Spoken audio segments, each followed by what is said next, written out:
Chapter 23. Torn out, crushed, and thrown aside.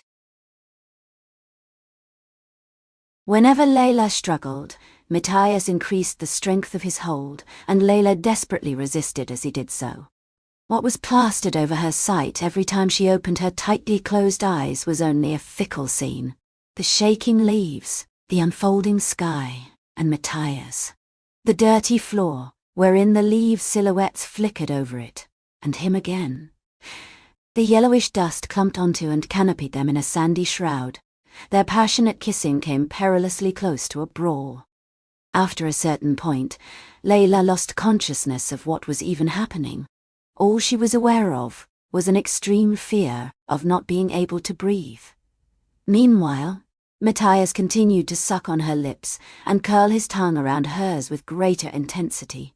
She felt like she was an animal that had been caught by a predator and was being eaten alive. As she continued to gasp and sob, she snapped back to full awareness the moment his lips touched her neck. Her collarbone became exposed as he tore off the top buttons of her blouse. While his lips focused on a spot where he could feel her heart beating, his hands moved up from her thighs to her waist, and then to her breasts. "Ah!" she shouted, shaking her head so vigorously that she was getting dizzy. She grabbed at his shirt. A few of his buttons fell to the ground. Her fingernails left several bright red scratch marks on his neck. Meanwhile, his lips had left a red mark on the skin above her collarbone. As his lips started to descend lower, she cried out even louder. She was unable to process what was happening. All she was experiencing was a desperate sense of fear as she felt his body heat, his busy hands, and various other strange, shameful sensations. Fortunately, he went no further than that. Propping himself up with one arm, he looked down at her. She opened her eyes. He was still breathing heavily, but there was no longer a crazed, lustful look in his eyes. Instead, his eyes looked serene. It was the same look he had had in his eyes the day he stepped on the coin she had dropped. It was also the way he always looked after calmly shooting a bird. The feeling of humiliation this look gave her made her blush even more. After staring at her for a moment, he slowly closed his eyes, then opened them even more slowly. His throat stopped fidgeting as his breathing subsided. A breeze blew from the forest, causing her already messy hair to flutter about. Gazing at those golden waves, he brushed the dirt off his hands and moved his body off hers, sitting on the ground next to her. He took in the sights around him, a woman lying in the shade of a tree, sniffling, well-dried laundry flapping on a clotheslines in a yard, an old cottage. Himself in the midst of this strange scene, sitting with his clothes and hair all disheveled. Chuckling quietly to himself, he swept his hair off his forehead. Layla was now curled up in a ball, trying to catch her breath, as he watched her trembling on the ground, covered with dirt. His laughter grew more intense. "You." He stopped laughing and let out a deep sigh, while slowly rubbing the moisture and blood off his lips with the back of his hand. "You're nothing, and yet I—" When he looked back at Layla, she had crawled to the foot of the tree. She was holding a branch tightly with both of her quivering hands, glaring at him. Tears were still flowing out of her fierce eyes. Turning away from the woman pathetically threatening him, Matias slowly stood up. He looked quietly down at his hands, which had just been clutching at the dirt. "You don't even realize, do you? You have no idea that I wanted to wring your little neck with these hands." He picked up his jacket, and with neither hesitation nor hurry he turned and left. Summers in Berg were short. The cold winds would soon begin to blow, and autumn would arrive in no time. Matias knew this all too well. Layla was only able to stand up once Duke Gerhardt was no longer in sight.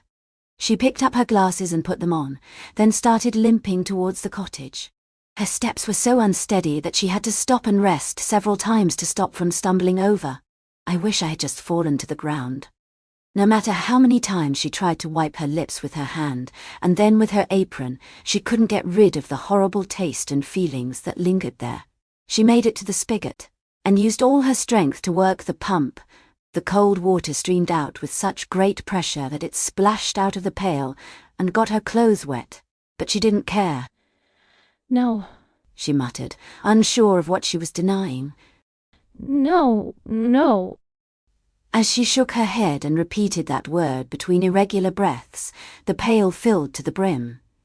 Clasping her hands together to stop their shaking, she suddenly felt like she was being followed. She looked around, but everything looked the same as normal. She saw Uncle Bill's cottage, the coziest place in the world, which she loved with all her heart. The breeze was flowing through the trees, and the birds were singing. Sunset was approaching, and the peaceful forest was bathed in beautiful golden sunlight. But her heart was still racing anxiously. Just as she had no clear sense of what she had been muttering no to, she was unable to discern what exactly she was fearing. All that she knew for sure was that something deep inside was telling her she needed to escape. Removing her glasses, she splashed the water from the pail against her face several times. She wiped the nape of her neck, which was mottled with red marks. She continued to clean her ears, yet the finer traces that he left behind were still vivid. She stared blankly up at the sky for a moment. Then, gritting her teeth, she lifted the pail and poured it over her head. Her whole body shivered as the cold water flowed down from her head to her feet. As memories of her desperate struggle to survive continued to flash through her mind, she lifted the pail with shaking hands and filled it up again, then used both hands to scoop water into her mouth and rinse it out. She spitted out the water, hoping that the memories would leave her as well. But it was no use. Those strange, disturbing images kept returning. She kept rinsing and spitting again, until she accidentally inhaled some of the water, which sent her into a fit of choked coughing. The coughing gave way to sobbing. Then she returned to the spigot to pump more water. Matias strolled around the garden for a while, before stopping at the spot where the rosebed was interrupted by the marble staircase leading up to the mansion. He had tried to brush all the dirt off his clothes, but there were still traces here and there. Of course, this didn't bother him. The greater problem lay in his memories, which had grown more vivid with each step he took away from her. As soon as Layla was lying in his arms, his rational judgment had disappeared, and was replaced by an ardent desire to have her for himself. It was like he had turned into a wild beast. He hit his lip and swept his hair off his forehead. He wanted to see what could make this ardent desire stop. It would have all been meaningless, vain, and ultimately insignificant. If only the amazingly ignorant Layla hadn't cried, that is. If he had been able to tolerate his own poor treatment of her, perhaps. He looked up and saw the mansion amid the golden light of the afternoon sun. He slowly turned around. Beyond the garden, the forest looked empty and dreary, a sort of non-place that held nothing of value. He slowly closed his eyes as if to rid himself of this ridiculous, trivial desire for a beautiful woman. Opening his eyes again, he grabbed a handful of blossoming roses by their heads and tore them out of the ground. The crushed flowers gave off a strong, fresh scent that reminded him of her scent. Having torn them out of the ground and crushed them, he threw them aside. As he repeated this action, more and more crushed rose petals were scattered around his feet. Along with the petals came memories of that girl in this garden. Each time he returned to Arvis, that girl had grown up a little more. The place where she resided was always full of roses in full bloom. He quietly lowered his eyes. In his mind, he envisioned the girl gradually growing into a woman as the seasons passed by. But in the end, it had all been for nothing. Wiping his rose-scented hand against his lips, he strode across the ground where the petals had fallen. As dusk approached, a cool breeze started to blow. It was a breeze heralding the end of summer. He ascended the steps and entered the brightly lit mansion, not looking back once. The sun had set, leaving a deep, purple hue in its wake in the western sky. Darkness was spreading through Kyle's room, but he didn't turn on the lamp. Sitting low in a chair by the window, he watched the ever-changing sky. He had been sitting in this same spot ever since returning from the cottage at Arvis. When he wasn't playfully grinning, his brown eyes made his face look cold. He and Layla had eaten a casual lunch together. She was clearly trying to behave like everything was normal, so he had tried as well. But inside he knew that things between them weren't the same anymore, and he knew that if he couldn't find a solution for this, he would lose her. Kyle wiped down his dry face with his hand as if washing it. She had told him that she wanted to be good friends with him for a long time, and that for this to work, there would need to be more space between them. He now understood what she had meant by this, but he didn't agree. He wanted to spend a long time together with her, but not simply as a good friend. Thus, he couldn't delay things any further. As soon as he reached this conclusion, he boldly rose from his seat. He didn't want to ruin these happy days with Layla, so it was time that he reveal his hidden feelings for her. After taking a deep breath, he opened the door of his room and walked down the hallway. There was a faint light coming from under the door to his father's study. Standing in front of the door, Kyle adjusted his clothes and took another deep breath. He knew the significance of his mother's insistence on introducing him to all those daughters from aristocratic families at the Duke's party. Previously, he couldn't understand why she was already thinking about marriage for him, but today he was grateful that she was. I'll never lose you. I won't even go further away from you. How can you say that? Thinking back on these words he had said to Layla, he firmly knocked on the door. Father, it's me. Come on in, Kyle. His father's voice sounded as warm and kind as ever. Feeling encouraged by the tone of his father's voice, Kyle slowly opened the door to the study. Seated at his desk, Dr. Ettman greeted his son with a smile.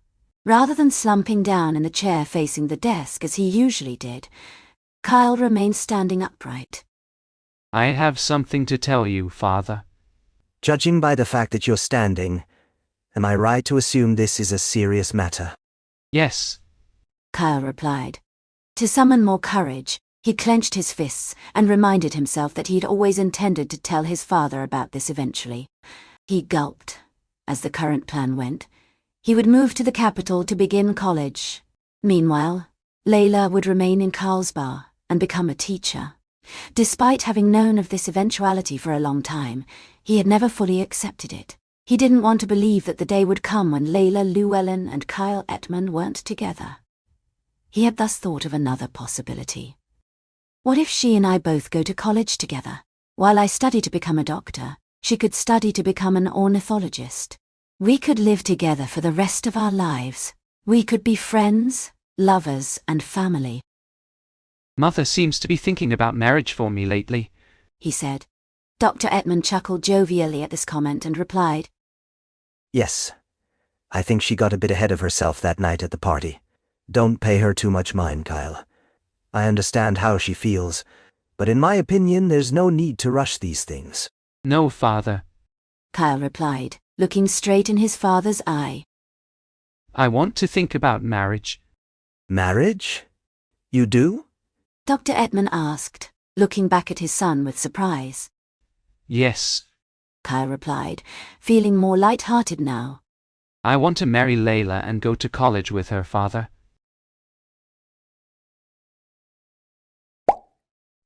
AudiosKoppo